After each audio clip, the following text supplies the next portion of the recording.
Pada video ini saya akan menjelaskan materi tentang asam amino dan protein.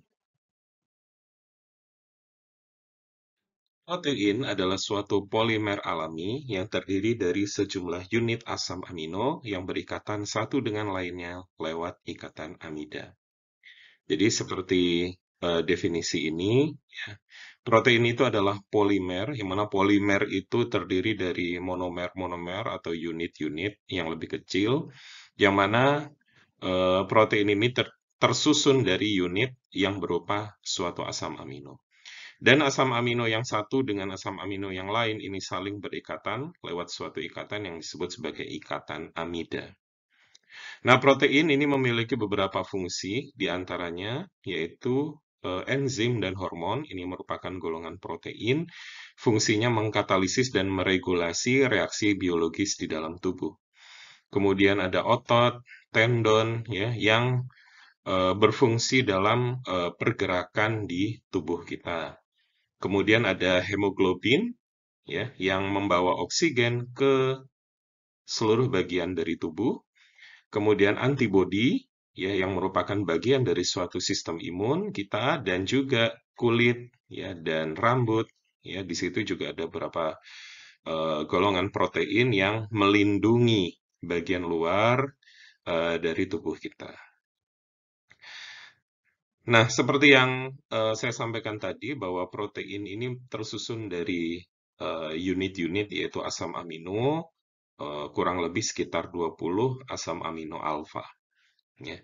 Ini adalah struktur dari asam amino alfa, yang mana suatu asam amino alfa di dalamnya terdapat gugus karboksilat, kemudian gugus amina, kemudian ada gugus atau substituen R.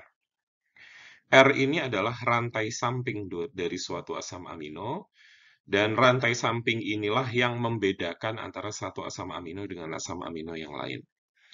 Rantai samping ini terikat pada suatu karbon yang disebut sebagai karbon alfa. Apa itu karbon alfa? Karbon alfa adalah karbon yang berikatan secara langsung dengan gugus karbonil. Gugus karbonil yang dimaksud adalah gugus karboksilat. Nah, itulah sebabnya asam amino ini disebut sebagai asam amino alfa. Dan ini adalah gambaran struktur dari protein, yang mana protein itu terdiri dari asam amino, asam amino, asam amino, asam amino, asam amino, yang berikatan satu sama lain dengan lewat suatu ikatan amida. Ikatan amida itu, ya, bisa kita lihat strukturnya adalah C, ikatan rangkap 2O, kemudian berikatan dengan N. Ini disebut sebagai amida, ya, yang berlatar belakang warna biru. Ya.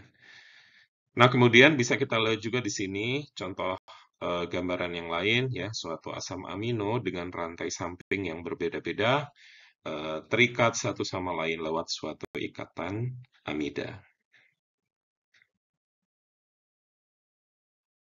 Selanjutnya kita berfokus kepada asam amino.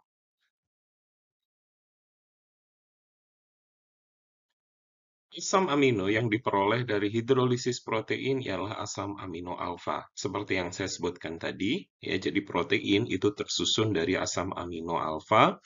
Artinya adalah gugus amino berada pada atom karbon alfa yang bersebelahan dengan gugus karboksil atau gugus karbonil. Ya. Nah, asam amino alfa ini memiliki pusat stereogenik pada karbon alfa. Nah, jadi karbon alfa ini bersifat kiral karena mengikat 4 jenis substituen yang berbeda. Nah, sehingga asam amino ini memiliki sifat optis aktif, ya, kecuali pada asam amino glisin. Kemudian pada umumnya asam amino ini memiliki konfigurasi L pada karbon alfanya.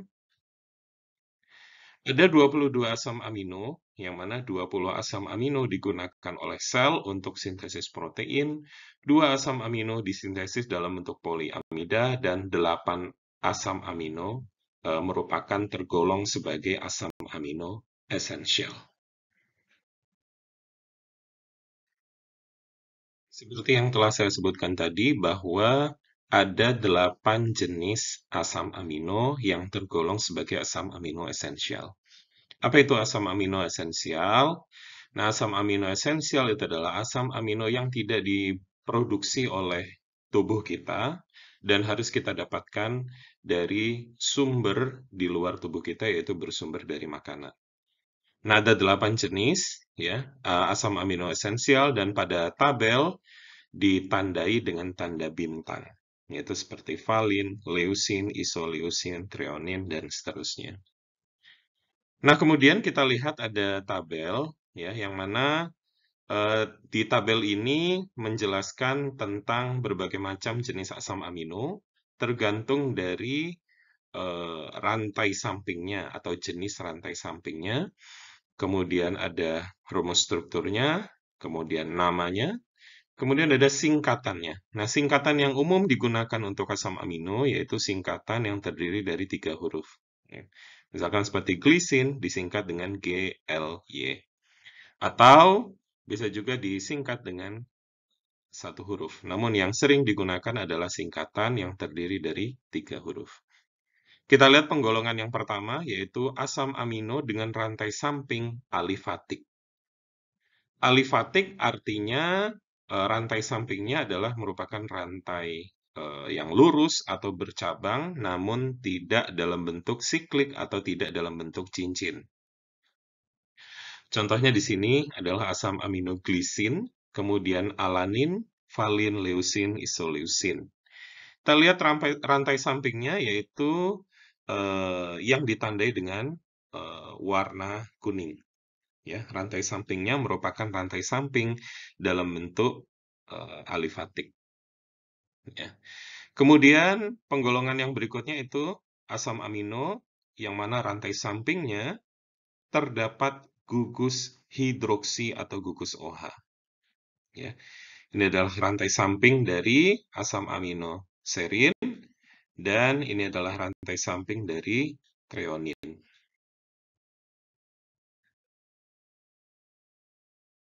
Penggolongan berikutnya yaitu asam amino yang rantai sampingnya mengandung atom sulfur. Ya, bisa kita lihat di sini yaitu asam amino sistein dan metionin. Ya. Kita lihat di sini rantai sampingnya yaitu terdapat atom sulfur di dalamnya. Kemudian golongan berikutnya asam amino yang bersifat asam yaitu aspartat atau asam aspartat dan glutamat atau asam glutamat. Kita bisa lihat pada rantai sampingnya terdapat gugus yang bersifat asam. Kemudian asam amino yang bersifat asam dan di dalamnya terdapat gugus amida. Seperti yang telah disampaikan sebelumnya adalah bahwa gugus amida adalah C ikatan rangkap 2O, kemudian yang berikatan dengan amin. Nah, asam amino golongan ini yaitu asparagin dan glutamin. Kemudian asam amino yang bersifat basa yaitu lisin dan arginin, yang mana rantai sampingnya adalah gugus-gugus yang bersifat basa. Berikutnya adalah asam amino dengan rantai samping heterosiklik. Yang dimaksud dengan heterosiklik adalah senyawa siklik ya atau gugus berupa cincin atau siklik yang minimal terdiri dari 2 atom yang berbeda. Asam amino yang termasuk golongan ini adalah histidin dan triptofan. Kita lihat rantai samping dari histidin terdapat cincin atau siklik yang terdiri dari 2 atom, minimal 2 atom yang berbeda, yaitu karbon dan nitrogen. Kemudian triptofan juga memiliki rantai samping heterosiklik. Kemudian asam amino yang mengandung di dalamnya cincin benzena, yaitu fenilalanin dan tirosin. Kita lihat rantai sampingnya ada struktur benzena di dalamnya. Dan kemudian asam amino heterosiklik, ya, prolin, yang mana gugus aminnya membentuk struktur siklik dengan rantai sampingnya. Ya.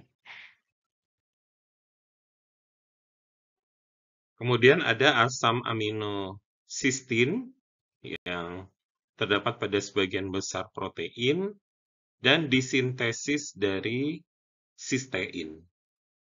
Jadi, struktur dari sistin itu adalah gabungan dari dua sistein yang dihubungkan dengan suatu ikatan yang dinamakan jembatan disulfida. Ya. Kemudian hidroksiprolin terdapat pada kolagen dan disintesis dari oksidasi prolin. Jadi dari suatu prolin kemudian dioksidasi menjadi hidroksiprolin. Asam amino berada dalam bentuk dipolar ions. Dari struktur kita tahu bahwa asam amino mengandung gugus basa yaitu NH2 dan gugus asam yaitu COOH. Nah, pada bentuk padat kering, asam amino berada dalam bentuk ion dipolar atau dikenal dengan istilah Zwitter ions. Yang mana gugus karboksilat berada dalam bentuk ion COO- dan gugus amino berada dalam bentuk ion NH3+. Di dalam larutan, asam amino berada dalam kesetimbangan antara ion dipolar, yaitu kesetimbangan dalam bentuk kation dan bentuk anion. Mana bentuk yang paling dominan, ini tergantung dari pH dari larutan tersebut. Pada larutan asam kuat atau pH rendah, maka asam amino dapat menarik proton, sehingga semua asam amino berada dalam bentuk kation. Sedangkan pada larutan basa kuat atau pH tinggi, maka asam amino akan menyumbangkan proton, sehingga asam amino lebih dominan berada dalam bentuk anion.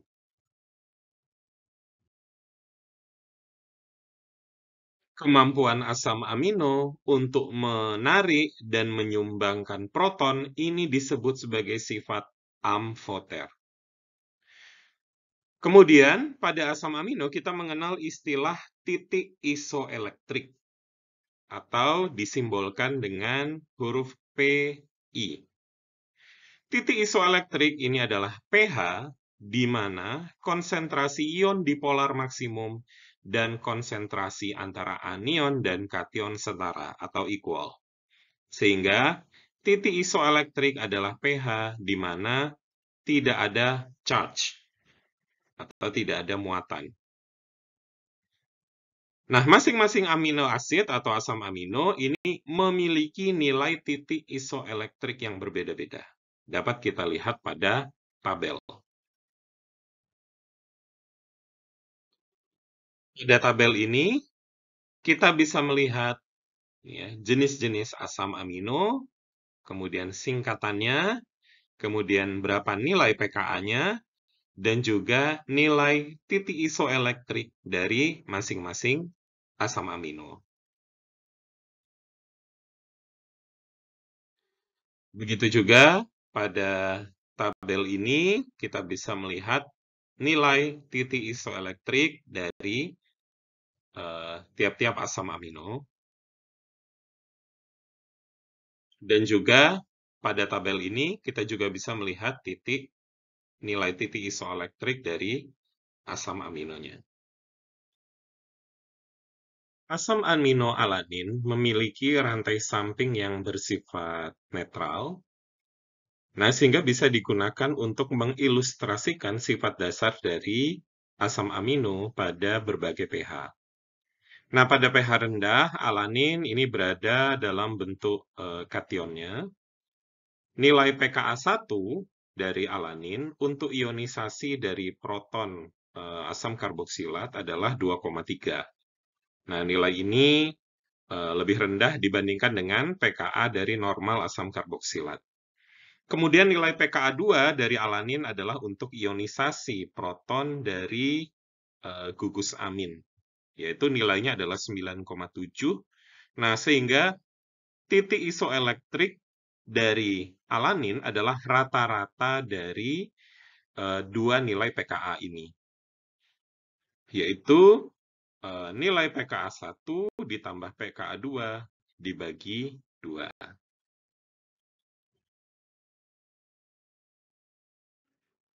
Lalu bagaimana dengan nilai titik isoelektrik untuk asam amino yang memiliki 3 nilai pKa? Contohnya seperti lisin dan asam glutamat, ada 3 nilai pKa, maka nilai titik isoelektrik adalah rata-rata dari nilai pKa yang paling berdekatan satu sama lain. Dalam hal ini, untuk lisin, nilai pKa yang paling berdekatan adalah 10,79 dan 8,95. Nah, sehingga nilai titik isoelektrik adalah rata-rata dari 8,95 dan 10,79, yaitu 9,87. Dan untuk asam glutamat, nilai pKa yang terdekat adalah 2,19 dan 4,25. Maka nilai titik isoelektriknya adalah rata-rata dari 4,25 dan 2,19, yaitu 3,22. Campuran dari suatu asam amino ini dapat dipisahkan dengan suatu metode, yaitu elektroforesis, yang berdasarkan perbedaan muatan pada titik isoelektrik dari asam amino.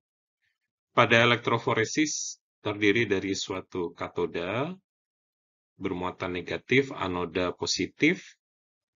Kemudian, misalkan contoh arginin, alanin, asam aspartat, ya, campuran ini bisa dipisahkan dengan metode elektroforesis pada pH buffer 5. Kemudian, setelah pemisahan, maka arginin akan menuju ke katoda yang bermuatan negatif dan aspartat akan menuju ke anoda yang bermuatan positif. Untuk mendeteksi apakah sudah terpisah dan untuk menentukan konsentrasi dari asam amino, maka digunakan suatu reaksi, yaitu reaksi ninhidrin, sehingga produk akan berwarna dan dibandingkan dengan standar yang sudah ada. Protein atau asam amino dengan muatan negatif, yaitu asam amino yang terdeprotonasi karena nilai pH buffernya di atas titik isoelektrik, maka akan bermigrasi ke arah elektrode yang positif. Sedangkan amino asid atau protein atau asam amino dengan positive charge atau muatan positif, yaitu asam amino yang terprotonasi karena pH dari buffer di bawah titik isoelektrik, maka asam amino tersebut akan bermigrasi menuju elektrode yang negatif. Selain menggunakan elektroforesis, pemisahan dari campuran asam amino juga bisa dilakukan dengan metode lain, yaitu metode kromatografi. Yang pertama yaitu paper kromatografi. Prinsipnya, pemisahan berdasarkan dari kepolaran dari asam amino tersebut. Asam amino memiliki afinitas yang berbeda terhadap solvent. Asam amino semakin polar, maka semakin kuat asam amino tersebut teradsorpsi pada kertas. Sedangkan asam amino yang kurang polar akan semakin cepat naik mengikuti pergerakan solvent. Seperti pada gambar, ini adalah paper yang bisa digunakan untuk paper kromatografi. Kemudian dilakukan penotolan sampel, kemudian dilakukan proses eluasi ke atas, ya, pelarut akan naik ke atas, kemudian asam amino akan terpisah berdasarkan polaritas. Maka asam amino yang kurang polar, posisinya akan semakin ke atas, dan yang kurang polar berada di paling bawah. Selain paper chromatography, juga bisa digunakan metode thin layer chromatography atau kromatografi lapis tipis. Kromatografi lapis tipis ini bisa digunakan untuk pengganti paper chromatography. Secara prinsip sama, bedanya untuk kromatografi lapis tipis atau KLT menggunakan suatu plate ya atau suatu plat yang mana plat itu di-coating dengan material padat, yaitu silika. Nah, jadi bedanya adalah pada KLT menggunakan plate yang telah di-coat dengan silika, sementara paper chromatography menggunakan filter paper. Pemisahan yang selanjutnya yaitu metode ion exchange chromatography atau kromatografi penukaran ion. Nah, metode ini dapat memisahkan asam amino atau protein dalam jumlah besar. Dalam metode ini digunakan suatu resin yang bermuatan negatif. Resin yang bermuatan negatif ini akan berikatan secara selektif pada asam amino yang bermuatan positif. Jadi secara skema bentuknya seperti ini, ya ada kolom, kemudian di dalamnya ada resin yang bermuatan negatif. Maka ketika sampel ya dituangkan ke dalam resin ini, nah di dalam sampel ada komponen yang bermuatan positif yang besar, kemudian ada yang bermuatan positif lebih kecil, kemudian bermuatan negatif, dan bermuatan negatif yang sangat besar. Ketika dieluasi dan melewati kolom atau melewati resin, maka asam amino akan terpisah ya berdasarkan muatannya. Nah, maka yang akan keluar duluan di sini dan ditampung, nah yang keluar lebih dahulu atau move faster dan elute earlier adalah yang lebih negatif atau asam amino dengan muatan negatif yang lebih besar. Nah, setelah itu diikuti dengan yang kurang negatif, ya, dan sampai yang terakhir keluar dari kolom atau dari resin adalah yang bermuatan positif sangat besar.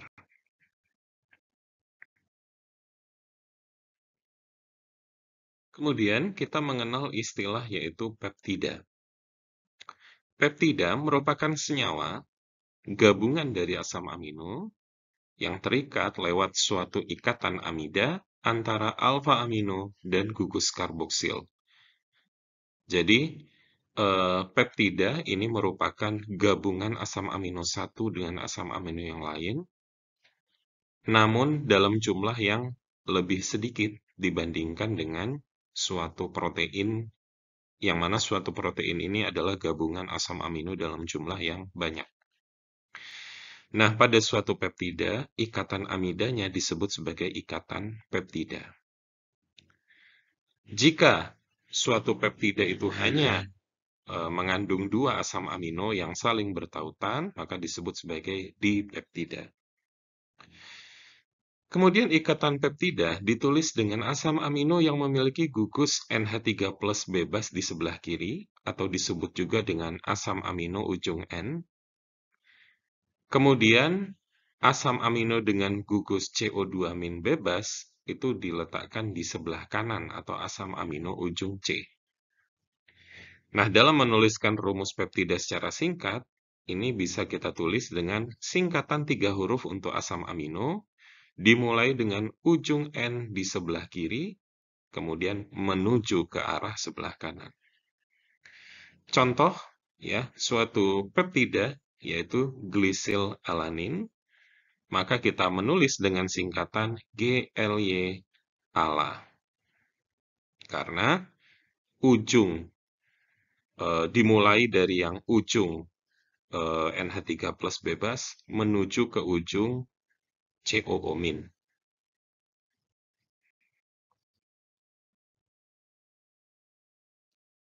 Begitu juga dengan suatu polipeptida atau gabungan dari banyak peptida.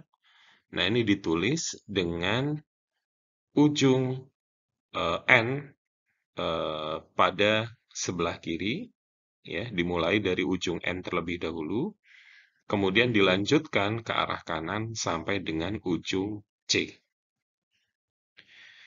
Nah, kemudian polipeptida dan suatu protein ini apa hubungannya? Nah, bahwa suatu protein ini dapat mengandung satu atau lebih rantai polipeptida, yang mana tiap-tiap asam amino pada suatu peptida ini disebut sebagai residu asam amino.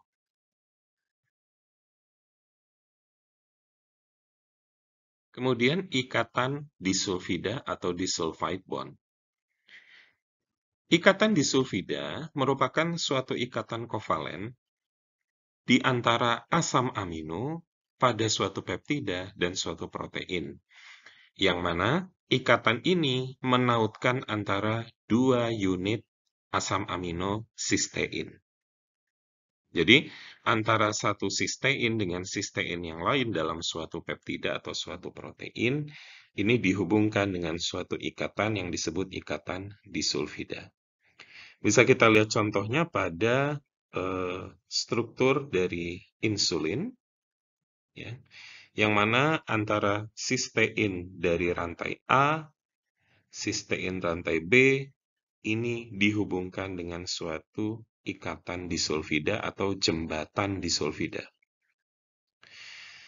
Dan juga memungkinkan bahwa ikatan disulfida ini berada dalam satu rantai yang sama, yaitu antara sistein dan sistein dari sama-sama di rantai A. Ini juga disebut sebagai ikatan atau jembatan disulfida. Struktur protein ini berada dalam beberapa hierarki, yaitu struktur primer, struktur sekunder, struktur tersier, dan struktur kuartener. Struktur primer adalah protein dengan bentuk yang sederhana, yaitu sequence dari asam amino atau berupa urut-urutan dari asam amino. Ini adalah struktur primer dari protein. Kemudian struktur sekunder dari suatu protein, yaitu protein dideskripsikan sebagai suatu segmen dari suatu peptida yang berorientasi membentuk suatu bentuk-bentuk atau pola tertentu. Seperti pada gambar, ini adalah struktur sekunder protein yang berada dalam bentuk alpha helix. Selain alpha helix, bentuk yang lain adalah beta sheet. Ya. Kemudian struktur tersier, yaitu molekul-molekul dari protein, ya, membentuk suatu struktur 3 dimensi. Nah, sementara struktur kuartener adalah struktur atau molekul protein yang merupakan gabungan, ya, dari peptida-peptida untuk membentuk suatu struktur agregat dalam ukuran yang lebih besar. Berikut adalah beberapa contoh dari polipeptida dan struktur primer dari suatu protein. Contohnya adalah oksitosin dan vasopresin. Ya, ini adalah gambaran struktur primer dari oksitosin. Seperti yang saya jelaskan tadi, bahwa struktur primer merupakan sequence atau urut-urutan dari asam amino. Nah, kemudian oksitosin ini di dalam tubuh fungsinya adalah menstimulasi kontraksi uterus pada proses kelahiran dari seorang bayi. Kemudian vasopresin ini dapat menyebabkan kontraksi dari pembuluh darah perifer dan hasilnya akan meningkatkan tekanan darah. Di antara oksitosin dan juga vasopresin, ya, perbedaannya hanya pada dua residu asam amino.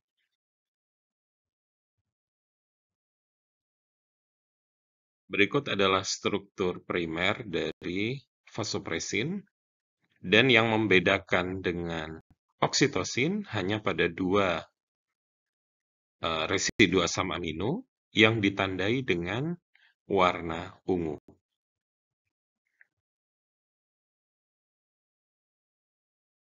Berikutnya adalah insulin. Insulin adalah suatu hormon yang meregulasi metabolisme dari glukosa. Defisiensi insulin pada manusia ini merupakan penyebab utama dari penyakit diabetes mellitus. Kemudian, struktur dari insulin bovin insulin, ini pertama kali ditemukan pada tahun 1953 oleh seorang ilmuwan yang bernama Sanger.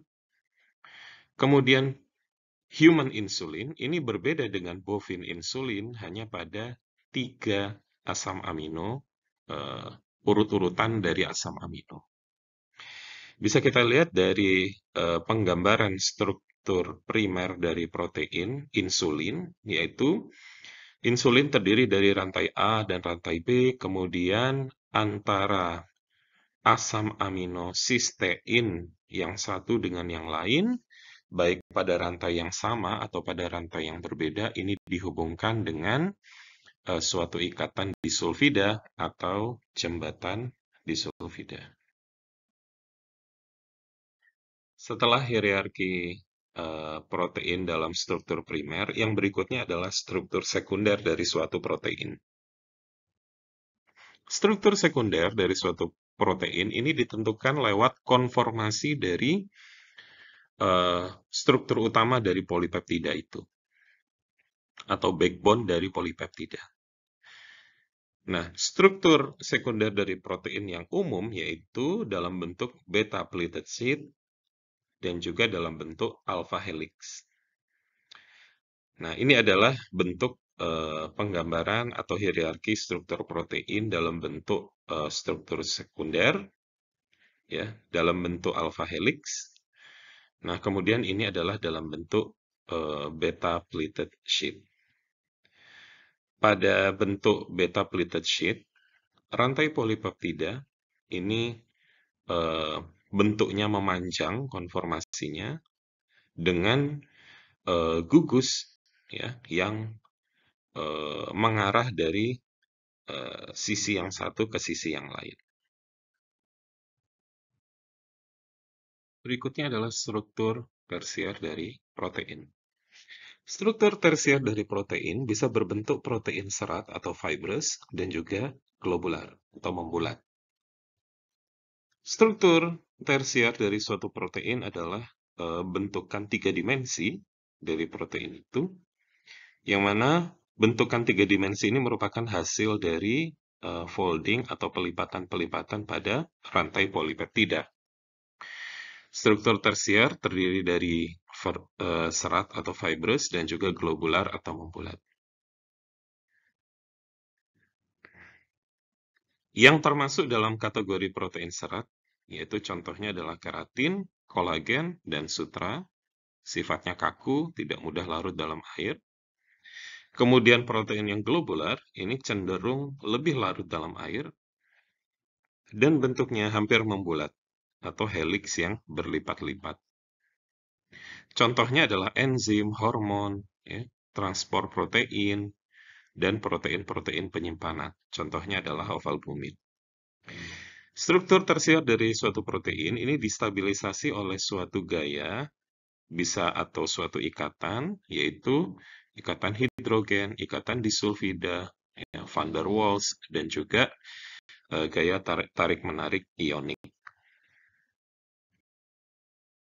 Kemudian, terakhir adalah struktur kuartener, yang mana struktur kuartener ini merupakan struktur agregat yang dibentuk oleh subunit dari protein dengan bobot molekul yang tinggi dan ukuran yang besar. Nah, agregasi dari peptida-peptida pada protein ini membantu bagian yang nonpolar dari suatu protein untuk tidak terpapar dari lingkungan yang sifatnya polar atau air. Namun, tidak semua protein memiliki struktur kuartener. Kemudian hemoglobin. Hemoglobin ini adalah protein globular yang fungsinya adalah sebagai transport oksigen pada sistem peredaran darah manusia. Hemoglobin ini mengandung 4 subunit polipeptida, yang mana 2 subunit ini ditulis sebagai subunit alfa, sementara 2 yang lain adalah beta.